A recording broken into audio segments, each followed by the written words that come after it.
Welcome to another busy day of KHL hockey. We got 8 games to go through, so there's really no time to waste. Let's get right to it. My name is Andreas Sachenko and this is your daily KHL update.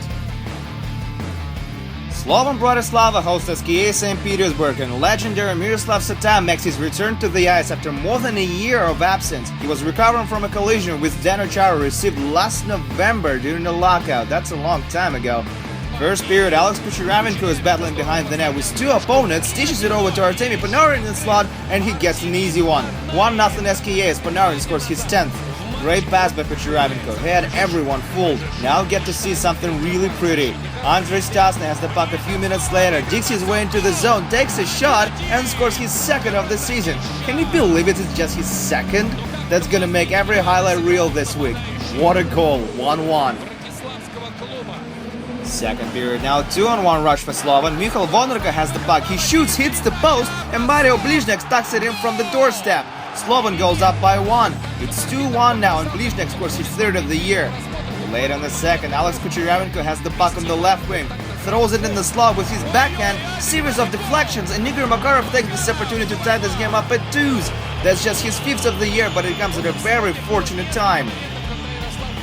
Overtime now, Milan Bartnovic is on a breakaway, he's hauled down, and we're gonna see a penalty shot in overtime. That's not the first one this week either. Bartnovic skates in, takes a shot from a few feet away from the net, but Ilya Yezhov makes it look easy, and it comes back to haunt him as SKA wins it in the shootout.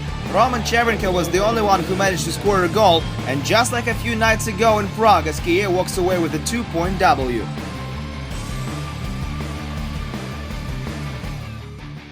Admiral meets Donbass tonight. Mike Commodore goes head-to-head with Ruslan Fedotenko.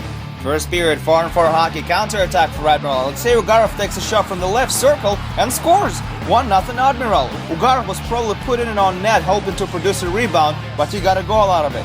Shortly after that, Donbass ties it up as Niko Hovina looks rather confused around his own net, and that leads to Maxim Mikutsenin's 9th of the season. Randy Robitel with the assist, 1-1. 9 seconds of the first, power play for Admiral. Felix Schutz goes behind the net, feeds Richard Junge in the slot, and they score! What a beauty of a pass by the German!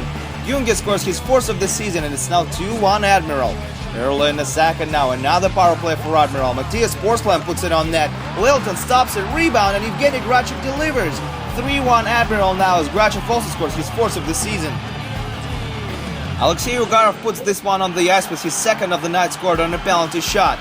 He now has 8 this season, and Admiral picks up 3 points on home ice. A very solid win for Alexander Silovanov's team. 4-1 Admiral is your final.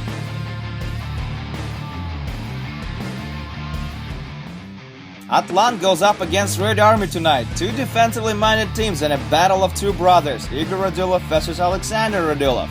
First period, Yuko-Pekka Hatai takes a shot from the right wing. Ilya Proskurikov saves it. Rebound, and Alexei Mikhnov can't bury it. He hits the post in an open net shot from in tight. Wow, Red Army really got lucky there. Late in the third now, Proskurikov stands his ground again. Soshnikov, Shmilov, Kadeikin line is buzzing around the net, but they can't get anything past him. Proskurikov is definitely keeping Red Army in it tonight. A few moments after that, Yuri Trubachov has the puck on the left wing, Sosa pass in the slot, it hits Evgeny Artuhin, loose change in the slot, and Igor Radulov picks it up.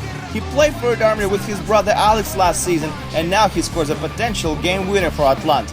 And a game winner it is. Konstantin Kaltsov scores an empty net a minute after that, and we got our final. 2-0 Atlant. Stanislav Galimov makes 29 saves for his 2nd shutout of the season.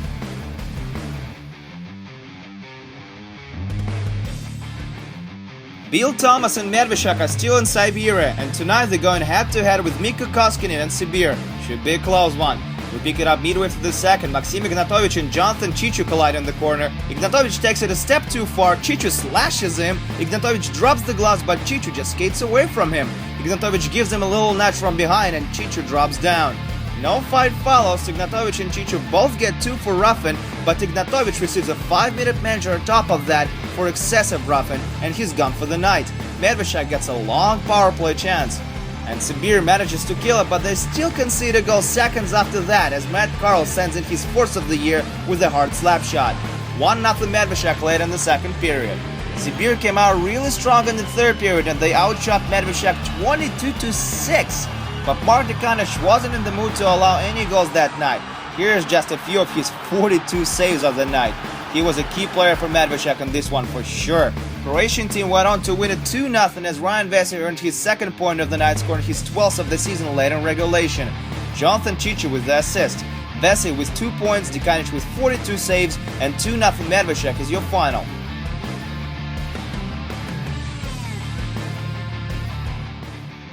Kari Jalonen and his left lace him up tonight on home ice against Igor Petrov and his service style. We pick it up from the second, and here's a rare sight for your eyes.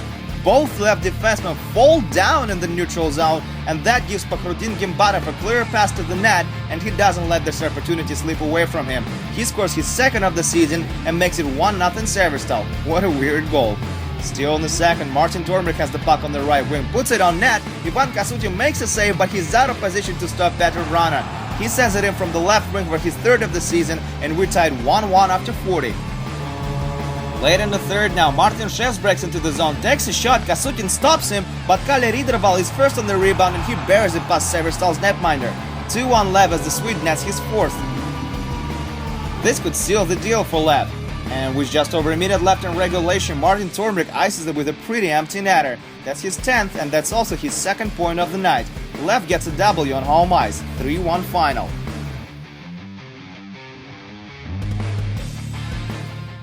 Melorg Novokuznetsk meets Dynamo Minsk. Last team in the East hosts last team in the West. You know how these usually go.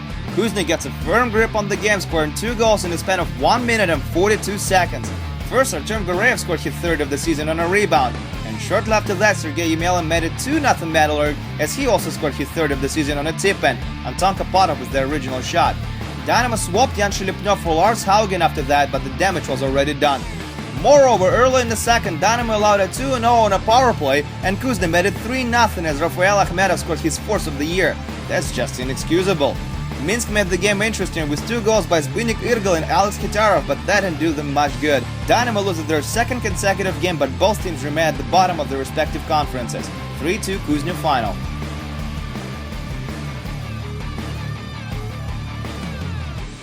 Evgeny Orlov was the hero for Amur tonight as he tied the game up at threes really late in the third with his first of the season and then scores the game winner in the shootout.